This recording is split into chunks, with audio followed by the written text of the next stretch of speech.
외도의 회복은 시간이 지나면 괜찮아지는 문제가 아니라 구조적으로 설계해야 되는 회복 프로젝트입니다. 상담 현장에서 실제로 회복을 위해 노력하는 그 플랜을 말씀드리도록 할게요.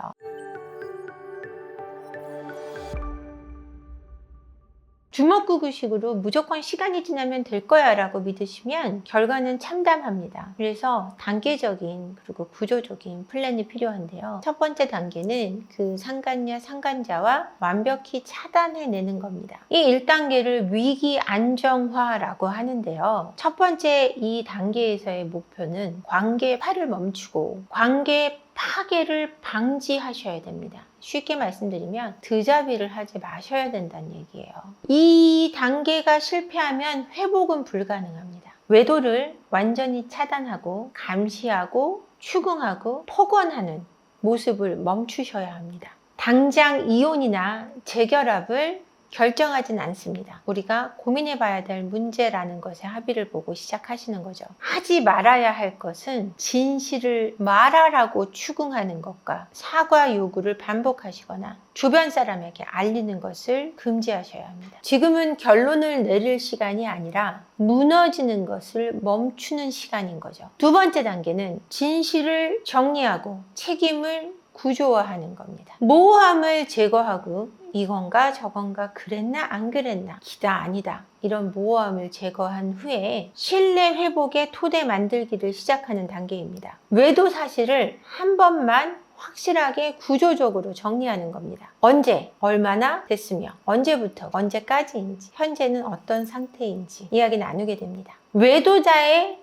책임을 명확히 합니다. 그 사람의 선택이었고 그 사람의 책임이 100%라는 것을 명확히 해내는 거죠. 스스로 그걸 해내게 만들어야 하고요. 피해자 질문을 한 번만은 받습니다. 서로 이야기 나눌 시간을 가져야 하니까요. 진실은 반복하며 말할수록 피해는 깊어지고 상처는 회복되지 않습니다. 반복되는 외도에 대한 대화가 두 분의 관계를 망치는 거죠. 3단계는 피해자의 회복에 집중하는 시기입니다. 외도 이전의 사랑을 회복한다기보다 새로운 사랑을 향해 달려가신다는 표현이 맞을 것 같습니다. 이제는 외도로 인해 그 전의 관계는 끝났기 때문에 앞으로의 관계에 대한 발전적인 방향을 바라보셔야 하는 때인 거죠. 피해자가 해야 될 것은요, 외도의 책임을 내 책임으로 돌리는 걸 이제 멈추셔야 합니다. 감정을 기록해 보시는 게 도움이 되는데요. 수치심, 죄책감, 분노, 불안에 대한 본인의 감정을 적어 내려가 봅니다. 내가 이것을 참을지 말지 판단하려고 하지 않습니다. 나중에 판단을 미루는 것도 판단이기 때문에 그 판단을 하시는 거를 뒤로 밀어두시는 거죠. 외도자, 가해자가 해야 되는 일이 또 있는데요. 변명, 방어, 설명을 중단하시는 겁니다. 아내나 남편의 외도를 피해를 입은 배우자의 감정을 수용해주고 공감해주는 연습을 하셔야 합니다. 당신 충분히 그럴 자격 있어.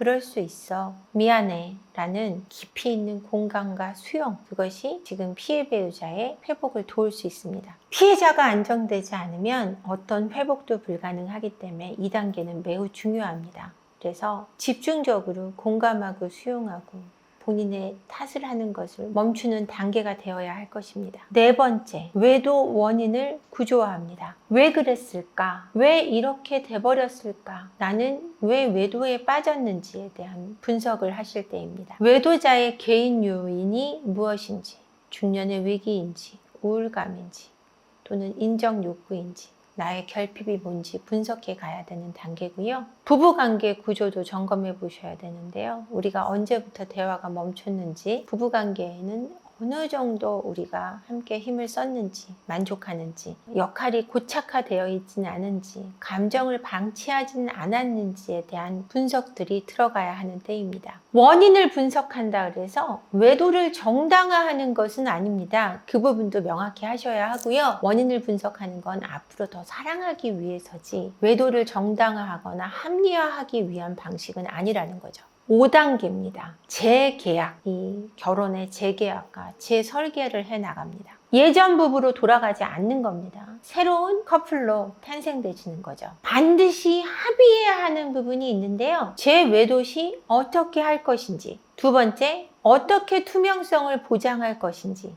세 번째, 감정 표현을 우리가 서로 어떻게 해 나갈지. 네 번째, 우리가 대화의 방식은 어떻게 변화해야 하는지에 대한 이야기를 나누어야 할 것입니다. 핵심 질문이 또한 있는데요. 이 관계를 우리가 계속하는 이유는 뭘까? 이 결혼의 새로운 목적은 무엇인가? 반드시 이 핵심 질문을 해서 서로 간에 깊이 있는 대화가 되어야 될 것입니다. 그리고 진실한 대화가 되어야 하겠죠. 6단계입니다. 검증하는 기간이 되고요. 선택하는 시기가 되는 거죠. 감정이 아닌, 내 욕구가 아닌 지금 현실에 따른 판단을 해야 되는 시기입니다. 어느 정도 피해자가 상처가 회복됐는지 점검하고 외도자의 행동 재발과 계속성은 없는지에 대한 점검, 함께 있을 때의 긴장도 얼마나 편안해졌는지에 대한 이야기도 나누어야 합니다. 존중과 안정감, 우리의 우정이 회복되었는지에 대한 점검도 함께 필요하겠죠. 회복은 의무는 아닙니다, 여러분. 떠나는 것도 함께 하는 것도 선택의 일부일 뿐이죠. 하지만 이것을 감정적이 아니라 현실적으로, 자존심 때문이 아니라 모두를 위한 선택이 되어야 한다는 이야기입니다. 그렇다면 이 과정 속에서 피해 배우자는 나를 찾는 것이 매우 중요한 과제가 될 텐데요. 이 나를 찾는 5단계를 제가 말씀드리도록 할게요. 세퍼언니 TV를 시청해주시는 구독자 여러분 안녕하세요. 저희 세퍼언니 리어브에서 오픈 채팅방을 개설했습니다. 여기서는 세퍼언니 저 한재원과 직접 대화를 나누실 수 있고요. 결혼 생활의 모든 문제, 외도 문제, 시댁 문제, 성격 차이, 그리고 경제 문제까지 모든 문제를 이야기 나누실 수 있습니다. 마음고생하시는 여러분의 버팀목이 되어드리겠습니다. 유튜브 설명란에 있는 링크를 통해 입장이 가능하시고요. 많은 참여 부탁드립니다. 여러분의 안정적인 가정을 기원합니다. 고맙습니다. 1단계, 내 잘못이야 라는 자동 사고에서 나오셔야 합니다. 끊임없이 자기 비하를 한다면 관계를 위해서도 그 다음에 본인 자신을 위해서도 그 누구에게도 도움이 되지 않습니다. 또한 진실도 아니고요. 외도의 원인에 관계 문제는 섞여 있을 수 있지만 그 책임이 100% 피해 배우자의 몫일 수는 없습니다. 외도는 상대의 선택이었을 뿐이라는 것을 명심하셔야 하겠죠. 2번째로 감정을 막 정리해내려고 하지 마시고 존재하게 두세요. 내가 너무너무 지금 화가 나고 분노하고 있지만 그것을 무조건 없애려고 한다고 되는 것이 아닙니다. 내 안에 그런 분노와 울분, 우울이 있다는 사실을 인정해주고 도닥여주는 것만으로 회복으로 가실 수 있습니다. 외도 피해자는 보통 분노감, 그 다음에 수치 단계, 불안 단계, 4번째 공허 단계가 동시에 옵니다. 감정의 이름을 붙여주시고요. 분노는 몇 프로인지, 우울은 몇 프로인지, 그리고 나의 억울함이 어떠한지에 대한 수치화하셔도 좋고 그것에 이름 붙여서 여러분들이 감정들을 따뜻하게 안아주세요.